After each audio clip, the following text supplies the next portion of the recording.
Hello दोस्तों, तो ये है इजिथ्रल लिक्विड 200 mg जो कि 15 ml में आती है, जो कि बच्चों को सर्दी, खांसी, जुखाम, बुखार में बहुत बेहतरीन काम करती है।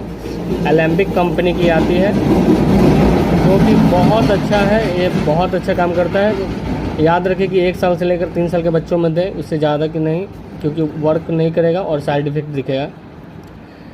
ऐसे इन्फॉर्मेटिव वीडियो जानने के लिए चैनल को सब्सक्राइब करो और वीडियो को शेयर करें। Thank you so much.